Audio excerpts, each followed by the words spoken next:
Where have I seen this before? It really does look like a grease gun. Look.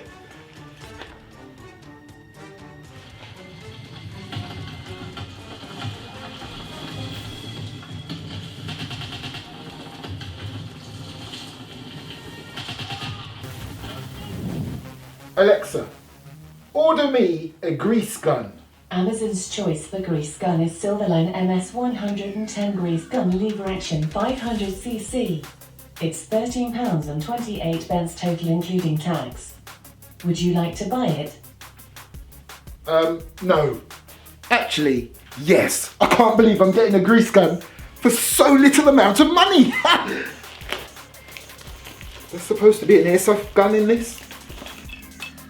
This don't look like no airsoft gun. I don't know where the battery goes and I can't see where you put the BBs. This is like really odd. I'm only joking. Here it is, the M3A1. Right, let's get the technicalities out of the way. The real steel M3 grease gun was the actual one that was widely used by the US in World War II and is also featured in the Call of Duty WWII video game. The M3A1 is the updated version, and the airsoft versions of the M3 and the M3A1 are still available. The M3 and the M3A1 are almost identical. The differences being one no longer has that charging handle, and there's one or two other improvements with the M3A1. Okay, so right here I've got my little Call of Duty World War II video game weapons replica showcase. Now, of course, they're all airsoft. Technically, this 1911 right here is not exactly the same colour. This is a chrome version. The one in the game that I've seen so far isn't chrome, but it's still a 1911. You've got the Kar 98K. We've got the bazooka, again, not exactly the same one as depicted in the game, but it's still a bazooka and it's still American. Over here we've got the PPSH and a sawn-off double-barrel shotgun. And of course, new to the collection is this bad boy, the M3A1 Grease Gun. And the thing I'm loving about this straight away is that it's made out of steel and some aluminium or aluminum. Okay, I can't wait any longer. Let's get it open and let's see what we get in the box. Okay, so you've got your instruction manual. And the good thing about this, it also has English. Here's the reveal. Nice.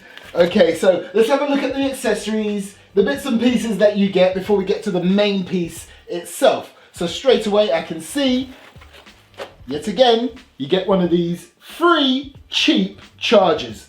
Now I can't use this because straight away this isn't the type of plug that we use in the UK, and again this is one of those cheap chargers.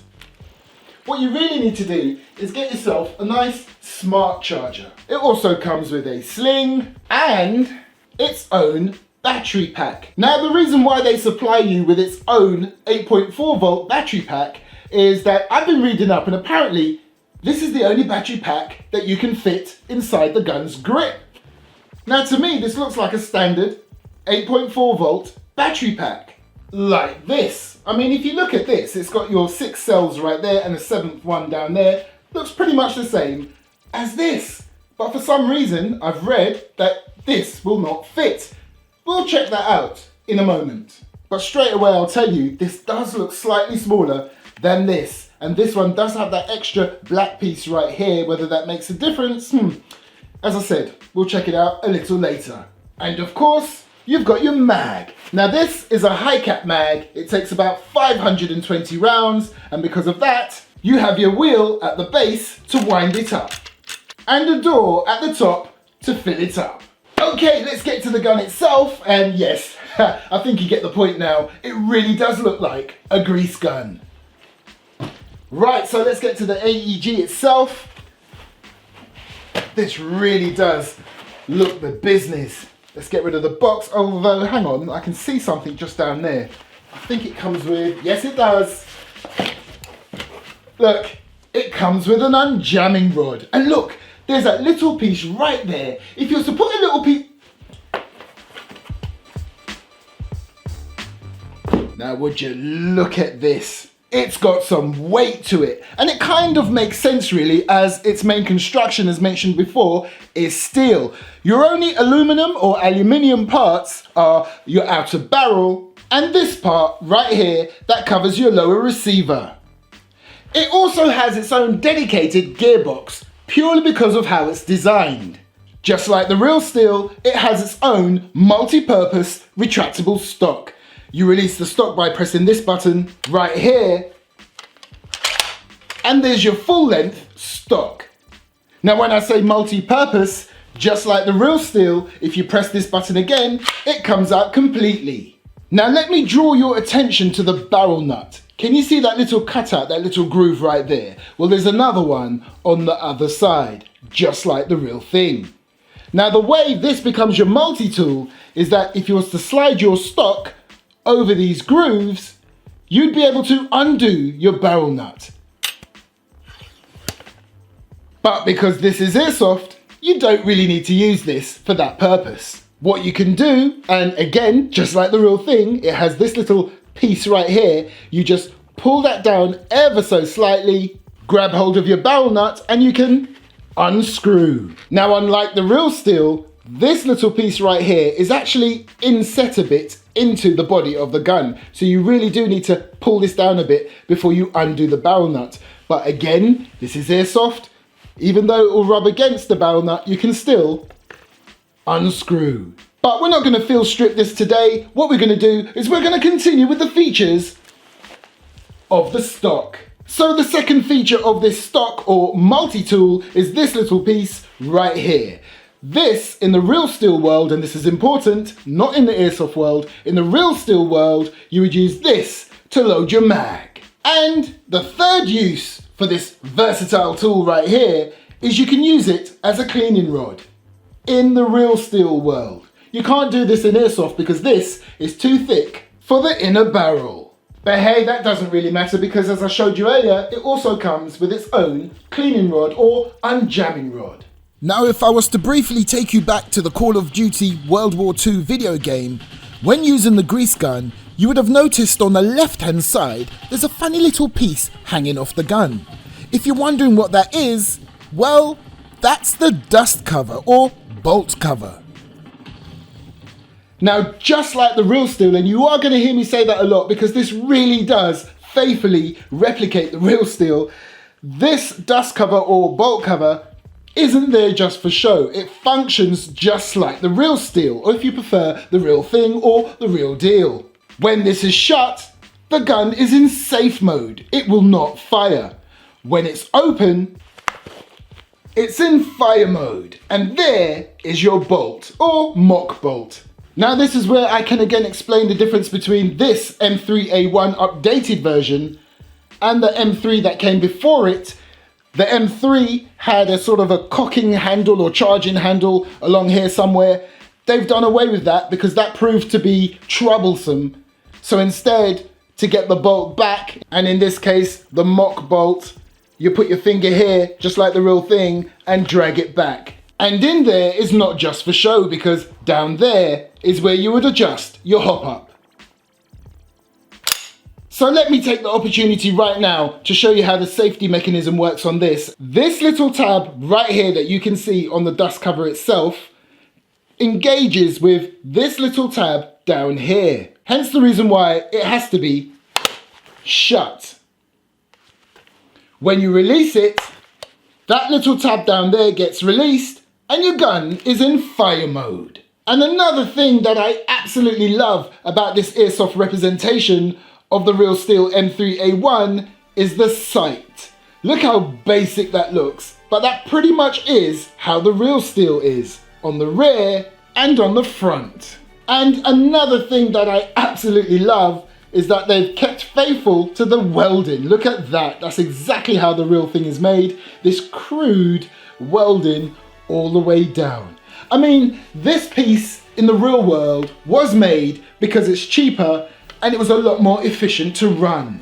The M3A1 also has a sling point at the rear and at the front, just above your mag release. Now the only thing I don't like about this S&T M3A1 is that it doesn't have your real steel trades. However, it does look authentic and it does have its own serial number. Okay, let's complete the picture. Oh, look at that bad boy. Now, just like its real counterpart, this is full auto only. Now, if you're going to one of those gameplay sites and they say, "Ooh, you can't use full auto," well, if you've got them finger skills, what you could do, single taps like that, because the rate of fire on this is really nothing to write home about, so it should be possible to just go single tap, single tap, single tap, thus firing only 1 BB at a time. But just keep in mind, it is full auto only, which I would suggest is authentic and fantastic, especially if you're a reenactor. And I know I do have quite a few reenactors that watch my channel. So let me show you where the battery goes, and that's right here beneath the grip. And all you have to do to access that is you see this little piece right here. Now, despite its appearance, you don't unscrew it to get into the grip. You simply push it down, you listen for a click, and you're good to go. And in there is your small Tamiya. Right, so let's do it. Let's see if this, what looks like the same thing as this, an 8.4 battery pack, will fit in this grip. No, look, it's too thick. It will physically not get in the grip. So it's true, you really are stuck with this purpose-made battery pack for this AEG, because look, it fits in perfectly. But don't worry, all is not lost, because there are some LiPo packs that will fit in this gun. Okay, let's just do a quick test before I take it to the range. Batteries in, dust covers open. Let's do this and let's check out the fire rate. Oh, you are kidding me. Do you know, this will be the second time this has ever happened in the history of the Airsoft Mike YouTube channel. This thing doesn't work. The first time something like this happened, where I bought a brand new airsoft weapon, was with my APS gas blowback pistol, and guess what? That still doesn't work. And now this, the S&T M3A1, brand new, out of the box, is truly DOA, dead on arrival. And just so you know, the battery's fully charged, the dust cover is open, so this should fire, but it doesn't. Fail.